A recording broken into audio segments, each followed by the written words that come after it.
नमस्कार, मैं नैना स्वागत करती हूं आप सभी का हमारे इस बेहद खास प्रोग्राम हम तो बोलेंगे में।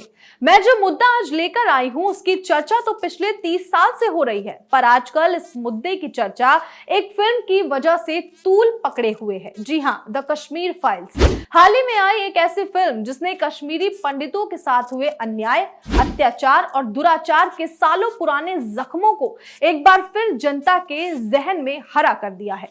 फिल्म का हर शो हाउसफुल जा रहा है, फिल्म को तारीफें मिल रही हैं, कलाकारों को सराहा जा रहा है, निर्देशक को फोन और ट्वीट करके बधाइयां दी जा रही हैं, यहां तक कि फिल्म को टैक्स फ्री करवाया जा रहा है ताकि ज्यादा से ज्यादा लोग इस फिल्म को देख सकें और उस काले इतिहास को जान सकें। चलिए, अच्छी बात है। एक तरह से देखा जाए तो फिल्म उन लोगों को इतिहास से रूबरू करा रही है जिनको अब तक नहीं पता था, जिसे जागरूकता फैलाना भी कहा जा सकता है। मगर अब चलिए इसका एक और पहलू समझ लेते हैं, क्योंकि सिक्के का दूसरा पहलू जानना भी उतना ही जरूरी हो जाता है। फिल्म कश्मीरी पंडितों के साथ हुए अन्याय को दिखाती है, मगर 30 साल से ज्यादा हो चुके हैं उस अन्याय को, उस पलायन को। एक सवाल जो पूछना यहाँ जरूरी हो जाता है वो ये है कि सरकारें आई और गई, मगर पिछले 32 सालों में कश्मीरी पंडितों के लिए क्या किया गया, क्या किया उनकी घर वापसी के लिए? आइए हम आपको बताते हैं। 1990 में जब कश्मीरी पंडितों को खदेड़ा गया तो कोई कहीं जाकर रहने को मजबूर हुआ तो कोई कहीं, यहां तक कि अपने ही देश में आज भी ये कश्मीरी पंडित शरणार्थी की तरह रहने को मजबूर हैं। ये कहना भी गलत होगा कि सरकारों ने कुछ नहीं किया।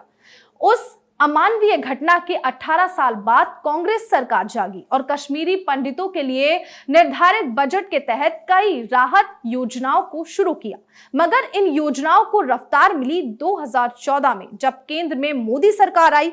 समय समय पर सरकारी नौकरियां दी गई, कई परिवारों को उनके घर कश्मीर में वापस दिए गए, मगर फिर भी कश्मीरी पंडितों की एक बहुत बड़ी संख्या तब भी अपने मूल निवास पर वापसी की राह देखती रही। थोड़ी राहत 2019 में मिली, जब धारा 370 हटाई गई।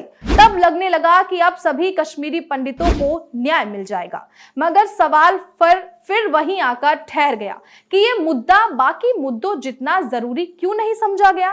धरातल पर कश्मीरी पंडितों की एक बड़ी संख्या आज भी बेघर है, बेरोजगार है और सबसे शर्मनाक, अपने ही देश में शरणार्थी है। फिल्म ने इतिहास तो उजागर कर दिया, वाहवाही भी लूट ली, पर इससे हुआ क्या? नेताओं ने फिल्म टैक्स फ्री कर दी, मगर कश्मीरी पंडितों की उस संख्या को घर वापस भेजने के लिए किसने क्या कदम उठाए? जनता फिल्म देख के भावुक हुई, IMDb पर अच्छी रेटिंग दी, सोशल मीडिया पर संवेदनाएं व्यक्त की, बस इतना ही। आगामी चुनाव के लिए नेता इस मुद्दे को इस्तेमाल करके वोट्स मांग लेंगे। कुछ दिन फिल्म की चर्चा होगी, फिर फिल्म पुरानी हो जाएगी और सब भूल जाएंगे। मगर उन पंडितों का क्या जो आज भी अपने घर, अपनी जमीन और नौकरी और अपनी गरिमा के लिए जूझ रहे हैं? उनको इंसाफ कब मिलेगा? इस फिल्म का असल मकसद तभी पूरा होगा जब इसको देखकर देश के लोग उन कश्मीरी पंडितों की घर वापसी के लिए सरकार को मजबूर कर पाएंगे, ताकि सभी कश्मीरी पंडित वापस कश्मीर में बस सकें।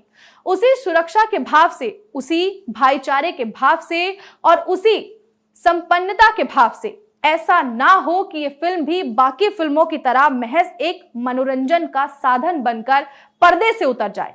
हम आशा करते हैं कि इस फिल्म ने जो भावनाएं जनता के दिलों में जगाई हैं, उन भावनाओं के जरिए कश्मीरी पंडितों को अब जल्द से जल्द न्याय और अधिकार मिल सके।